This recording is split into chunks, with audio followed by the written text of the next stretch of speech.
before I get into this video today, just a quick disclaimer. No, this title is not clickbait, and no, I do not advocate aiming for the situation suggested in the title. I had a dinner with a buddy of mine last night, and his friend, and it was we literally talked from probably about 6 o'clock in the afternoon to I think it was about 11 o'clock. 5 hours of just straight intellectual conversation, banter, and some really deep red pill perspective stuff. Now, this particular video today is maybe not so much MGTOW related specifically, but indirectly it is, and you'll see where I'm going with this.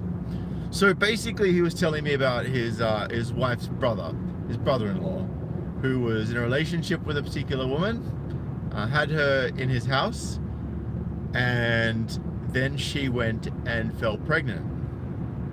But not to him.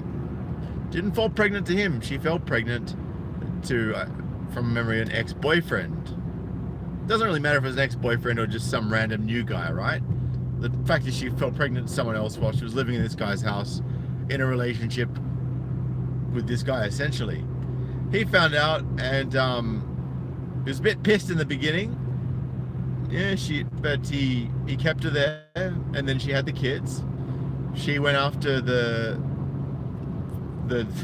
child's father for child support. He didn't have, and my friend's brother-in-law didn't have to pay any child support, which was kind of cool. But obviously he kept allowing her to stay in the house. So she's staying, basically getting free accommodation, and she's also getting child support. Now, I know you guys, and I was thinking the same thing, right? You guys are probably sitting there going, oh, what a greedy bitch, right? She's like just taking and taking. And yes, she was. There's no denying that. And then she went and got pregnant again. To the same guy again. And he was just a quick disclaimer, after he found out that she cheated with this other guy and had the baby with him, the brother-in-law stopped having sex with this girl.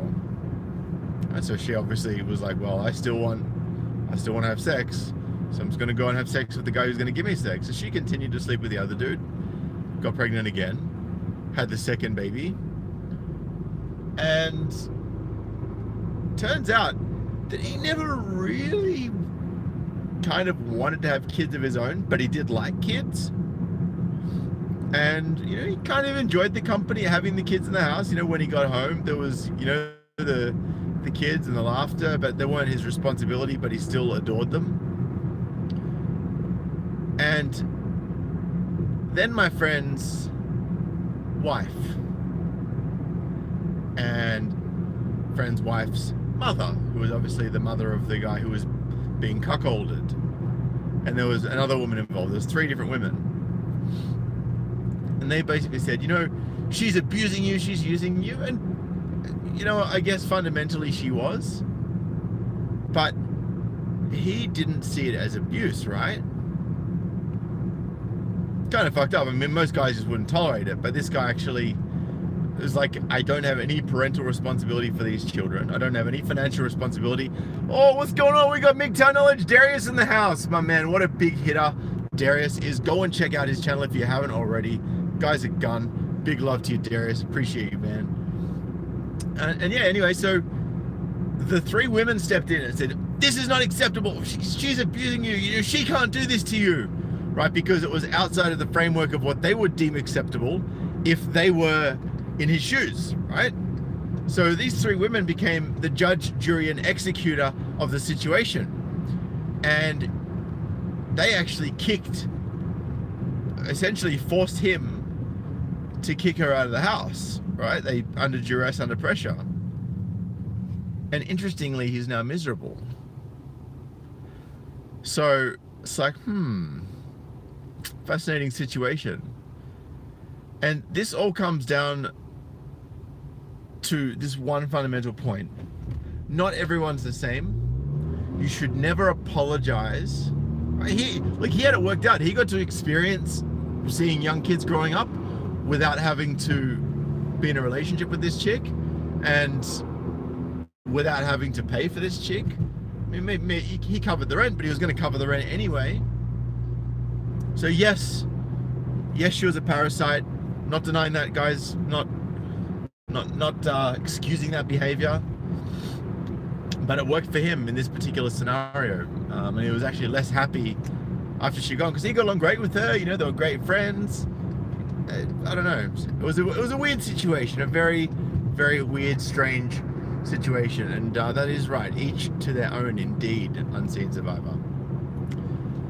So, I guess within the framework of what I talk about, I wanted to tell you guys that, you know, if you are living a situation, right, if you're going your own way, right, if you are choosing not to be in relationships, or you're pumping and dumping, or you're dating someone but not living with her, but just making sure you're very careful about wearing protection, whatever it is that you're doing, whatever way it is in which you're going your own way, don't let other people bend your life to their expectations of what your reality is. Don't let people decide what your happiness entails. It's not their call, it's not their decision, and it's not their prerogative. It's your prerogative, it's your life, it's your decision. You are the man, you have the penis, and you tell people, hey, this is my life. I'm doing this. And if you don't like it, then that's not my problem. That's your problem. So, I guess that's what I wanted to say to you guys this morning. It was really interesting to hear that other perspective. As I said, most guys would not be cool with that situation. But, you know, it got me reflecting back on so many times in my life when I've bent my life scenario, right? I've changed things in my life to try and appease those who didn't care about my best interests, or who maybe did, but didn't realize what my best interests entailed. And were thinking that what my best interests entailed, or maybe what their best interests would entail if they were in the same position. And the reality is, you're not the same as everybody else. You should not be expected to do what everyone else would do. And this is why the men going their own way philosophy is so valuable to us men. So incredibly valuable. Because we get to choose. We get to say yes. We get to say no. We get to make all the decisions and choices and outcomes for ourselves. We get to unplug from the gynocentric model if we're smart enough. We get to go off grid. We get to do whatever we want to do. So, you know, fundamentally, we're on the right path. As much as we get shamed, and I'm going to give you a little tidbit here. You guys may have noticed I did my video on global masculinity project the other day, right? And I've come up with a particular line, and I hope that I recite this correctly.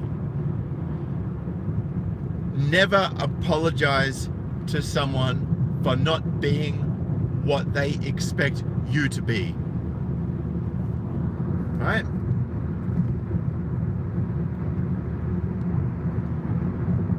Never apologize for that.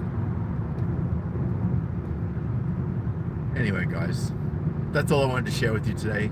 I really appreciate you tuning in. Good to see all of you. Obviously, I'm driving right now, so I can't really go through the list of people, but I'm seeing a lot of familiar faces in here, and I really value you guys.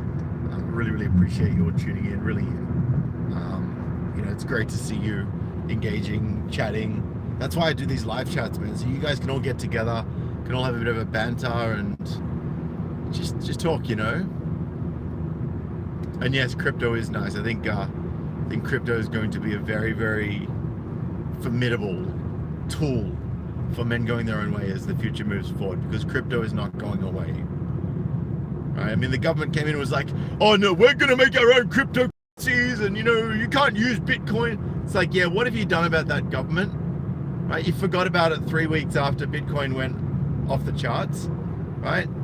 You just wanted a quick slice of the pie and now you've forgotten about what's going on. So, guys, I would say if you get a chance, buy into crypto while the market is ignoring it, because as soon as the mainstream media starts talking about it again, that is when the price is going to start heating up again. And if it gets uncomfortably high, then that's when you should sell again. And I foresee this cycle repeating a few times before it balances out. Anyway, man, I'm off for now. If you want to donate, feel free to check out Patreon, PayPal, and my crypto links in the description below.